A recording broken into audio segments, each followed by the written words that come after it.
A migration is the fastest way to watch a graph fall off a cliff, and it is also one of the most normal things that happens to a website alive more than a couple of years.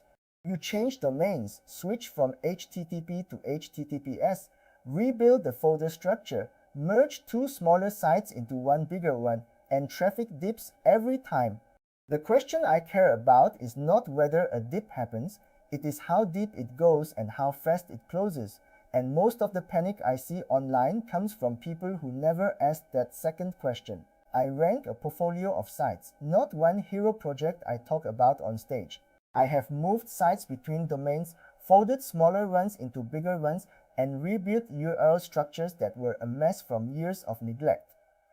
I eat the cost of every move myself, in traffic, in time, in mornings checking Search Console wondering if a dip will close or keep going. So when I tell you what happens during a migration, it is not theory, it is what I have watched happen to my own revenue more than once. Start with what a migration actually is, because the word gets used loosely. Any change that alters how Google sees your URLs counts. Moving to a new domain, switching from HTTP to HTTPS, changing your CMS, restructuring your folders so the site makes sense instead of a mess someone left 5 years ago, merging two sites into one. All of these tell search engines that the thing they indexed yesterday is not the same thing anymore, even when the content has not changed by a single word. Here is the part people underestimate every time. Google does not know your new URL is the same page wearing a new address.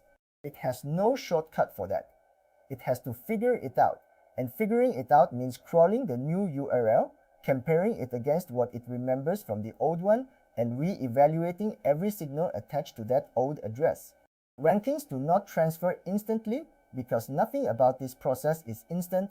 They get rebuilt from scratch, piece by piece, on Google's schedule, not yours. Every time I have done this, there has been a dip. Small ones on small sites, bigger ones on sites with more history and more URLs. I have never run a migration, even a clean one where I did everything right, and watched rankings carry over untouched. If someone tells you they pulled off a migration with zero dip, either they got lucky with a tiny site nobody was watching, or they are not telling you the whole story.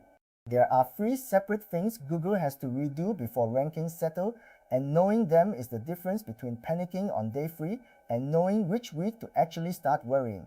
Those three things are discovery, crawling and indexing, and signal consolidation.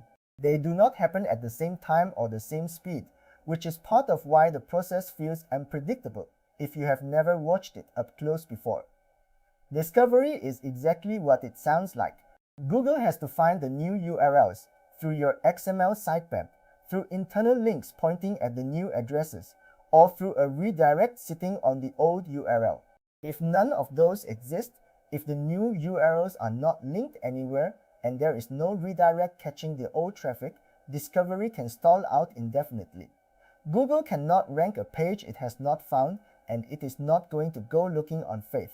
Once a new URL is found, it gets crawled and evaluated against the old one, and this is where a properly configured 301 redirect earns its keep.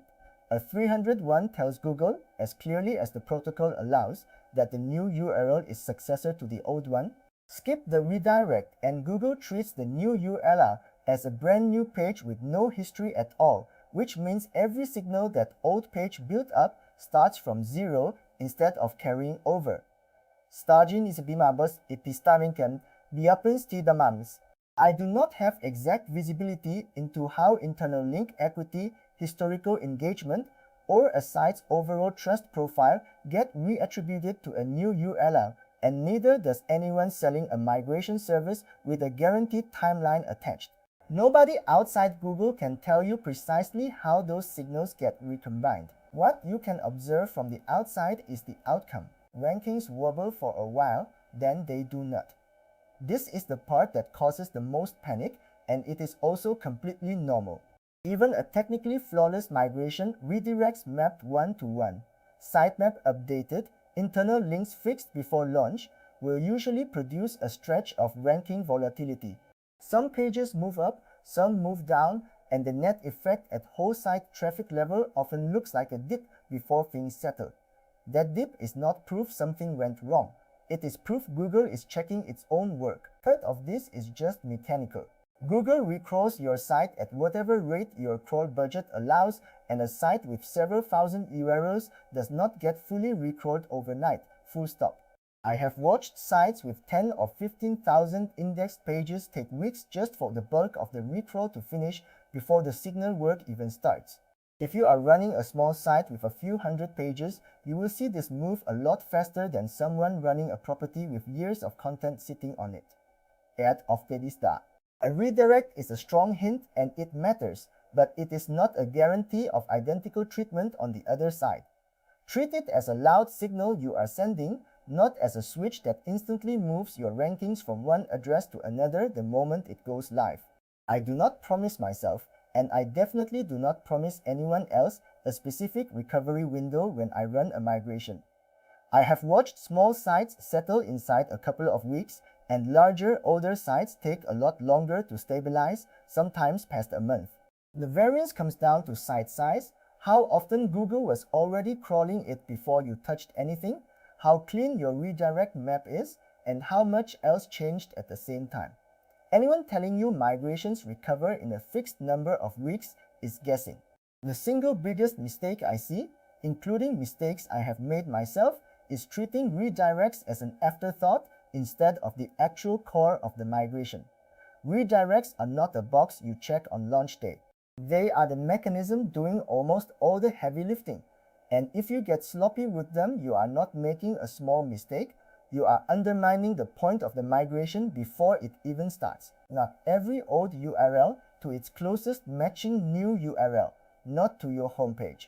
That one is worth repeating because I still see it done wrong constantly. A blanket redirect that sends every old URL to the new homepage tells Google those old pages have no real equivalent on the new site, and you lose whatever ranking history each page had built up one by one, however many hundreds there were. Use 301 redirects, not 302s, for anything permanent, which is almost every migration you will run. A 302 signals temporary, and search engines stay cautious about fully consolidating signal onto a page that might revert. Avoid redirect chains to old URL to new URL to an even newer URL, because every extra hop adds friction and can cause part of that signal to get lost or delayed. Clean the chains up so every old URL points straight at its final destination in one hop. Keep your redirects live for the long haul, not just the first few weeks after launch. Old links from other sites, old bookmarks, old social shares, they keep hitting your old URLs for years, not months. I have killed redirects too early on past projects because they looked stale in an audit and watched isolated pages lose traffic they had only just rebuilt because a redirect quietly catching real referral traffic got removed in a cleanup pass. Before I let any migration go live, there is a short list I go through every time. A full crawl of the old site has to exist first, so I have a real list of every URL instead of relying on memory. Every URL on that list needs a map destination, including the low traffic pages and the old blog posts nobody has looked at in years.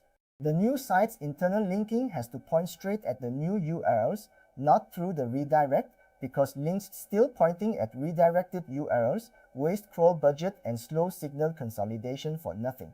The XML sitemap has to reflect the new URL structure and get resubmitted through Search Console, not left sitting there with the old structure baked in.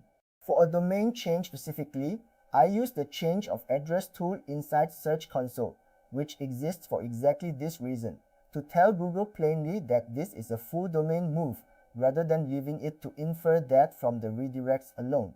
Canonical tags on every new page need to point to themselves, not back to the old domain. Remembers the main publish embreacher, a redirect passes signal from an old URL to a new one, but it does not rewrite the actual links sitting on other people's sites pointing at you. Every external site out there still links to your old URL forever, unless someone changes it. The redirect is doing the work of forwarding that value, which is why redirect integrity matters as much as it does. where I reach out and get a handful of the highest value links updated directly to the new URL instead of relying on a redirect staying configured forever. With the commission can rate a blatant pants come prom. Buying links, renting links, or leaning on any kind of link network to smooth over the volatile period during a migration is not something I do, and it is not something I would recommend to anyone running a real site.